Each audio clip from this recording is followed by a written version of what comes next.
You're listening to Massive Debate UK with Eric Swineblade.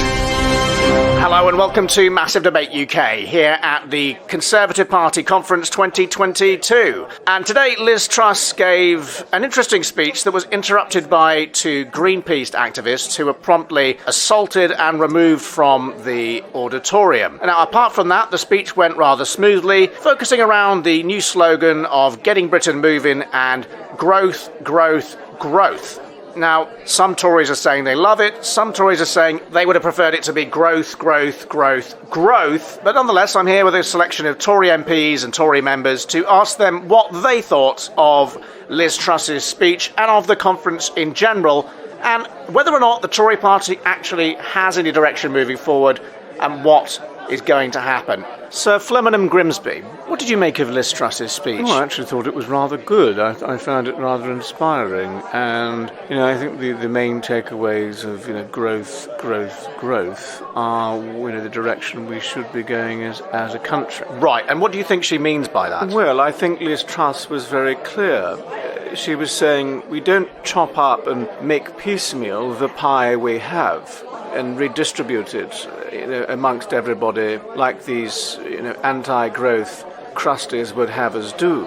They'd have us all living on a commune, sucking on pineapples and peanuts if they had their way. What Liz is saying is we need to grow the pie we have and make it into a bigger pie, a kind of super muffin, if you will, or a large tart. But how exactly do you grow a pie, given that it's already a pie? Well, obviously the growing of a pie does require the reconstitution of the pie you already have, which of course is the short-term pain that we're going to have to feel.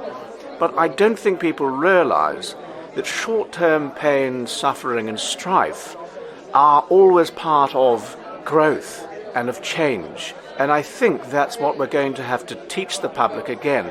Pull up your socks, grab a spade, get going, work harder, and let's get through these difficult years and build a bigger pie. And then Gaddy Ronson, what did you make of the speech? Well, I really liked the speech. I thought Liz did a great job, and I thought, yes, I'm at a Tory conference. It feels like a Tory conference, which is what I wanted.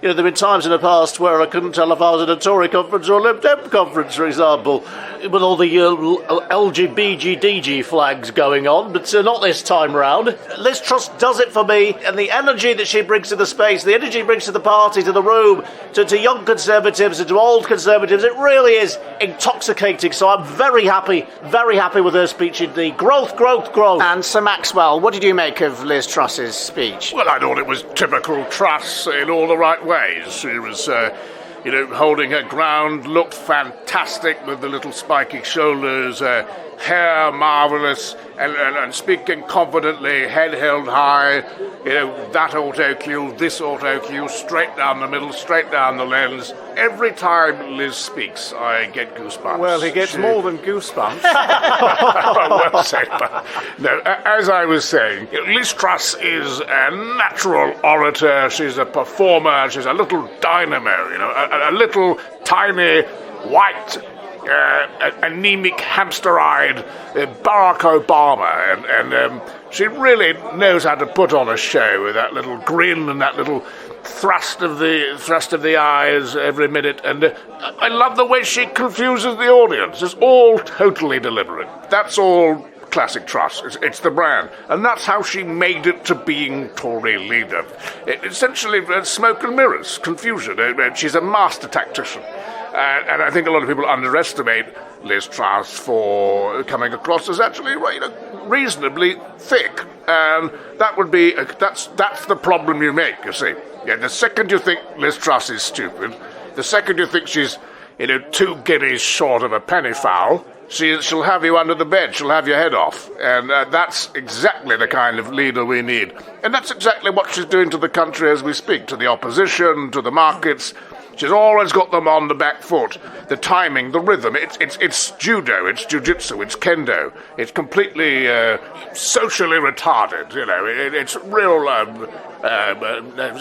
dark triad psychopathic, really, and I love it. No, but what a fantastically colourful description of Liz Truss as a leader there. And Eddie McLachlan, what did you think of Liz Truss's speech and Liz Truss as the leader? Well, Eric, I think people need to take a step back, look at their watches, look at their calendars. It's only been about 2 days, 2 months, 2 weeks, half of which was when the Queen had died. She hasn't had a chance to show a bite, to show her fangs. But when that crazy little Trussy beats down on your boots, it's very difficult to get rid of her. And that's why Michael Gove, Kwasi Kwarteng, Vladimir Putin better start taking notes. And you think, should World War III arise, Liz Truss is the kind of person who, doesn't freeze up or panic in a crisis? Oh, absolutely, absolutely, yes. And Grendel Ashworth, you're one of the youngest Tories here, just 18 years old. I mean, what did you make of Liz Truss's speech? I think she did a fantastic job, actually. Wonderful. Really good. The mood in the room is bouncing. It really is. It's a pleasure to be here. It's wonderful to see so many friends and familiar faces, and just a real feeling of getting the country moving again. It's brilliant to be here. It really is. And I thought, as I say, she did a fantastic job. Long may it continue. She's reminiscent of a young Margaret Thatcher, I thought. Absolutely. Definitely. Well, gentlemen, thank you very much for talking to me today, and let's go back to the studio. Well, that was the Tory conference, and now we're taking some calls from some more Tories and Tory members who were at the conference and what they thought. So, to carry on, let's take a call from Lord Timothy Greenstall, former member of the House of Lords turned environmental philanthropist. Tim, what did you make of Liz Truss's speech? Let me be perfectly clear. I think that this Conservative conference has been an absolute success.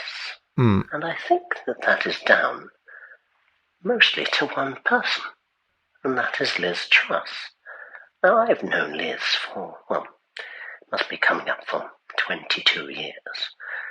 And in all that time, I've been fully aware that she is a prime candidate to be Prime Minister.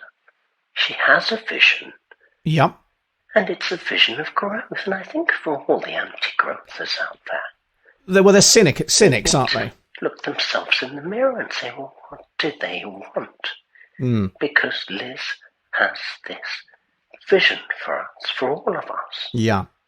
And I think we need to give her the breathing space that she needs. We need to trust her, don't we? And see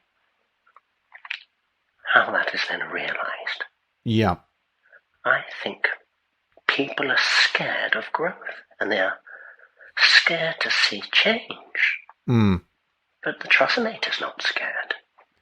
She knows exactly what she wants, and she knows how to get it.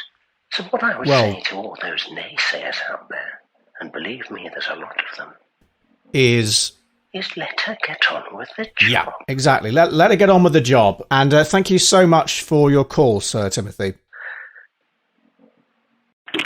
Well, amazing to have somebody who, with that much experience on the show, talking to us. Let's take another call now. Just to finish us off, we've got a call from Dewey Marlowe on the line from Ipswich. Dewey.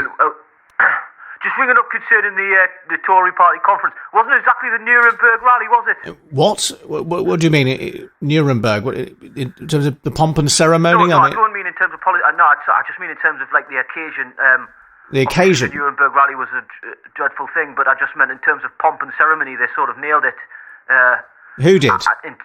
And I'm just saying that the Conservative Party conference wasn't anything like that. I don't know if you saw some of the videos of them all falling asleep and that. You couldn't have done that at the Nuremberg rally. They'd have... I think they were like Nazis. Well, yeah, well, I mean, why are you bringing this up? I mean, we know what that was. Why do you think it's appropriate? Not that I'm making light of the Nuremberg rally. I'm just saying, if you're going to put on a spectacle for your party and trying to get people in sort of up for it, probably try something different than what they're trying currently, because it looks like a snore, a boar snore. Okay, well, I don't really know. All right, thanks, Eric. Okay, take care. Anyway, we've got Tobes Kelly on the line. Tobes, what would you like to say? Well, It's slightly on topic, slightly off topic, but I thought it might be interesting to your listeners. It's a nice, juicy little bit of gossip. Okay, I'm listening. What it was is that I found myself last week sat in and working in Durham County Library, Right. just up from the Clay Path, and lo and behold, who sat sort of two or three seats down from me? It's only Dominic Cummings. He was facing me, and of course I couldn't see what was on his laptop screen, but he was wrapped, and it was during Liz's speech, and I just thought I'd let you know that she said something. I don't know what it was, but she said something, and it made him hit his hand down very hard on the table, in a sort of jubilant mood, and he went, "That's the one! That's the ticket!" And then he just put his screen. Interesting. And left at quite a pace. So he's up to something. Just watch this space. You know what he's like. Hard to say. Okay, it's very hard to say, but thank you. No, it's something more is going on here with these Conservatives than usual, and there's a lot of fingers being pointed at Michael Gove, a lot of fingers being pointed at Dominic Cummings, but what you see is not what you get, and the amount of praise that Liz has been getting, it makes me suspicious. Anyway, thank you very much. Join us again next week when we'll be discussing World War III. You're listening to Massive Debate UK with Eric Swineblade.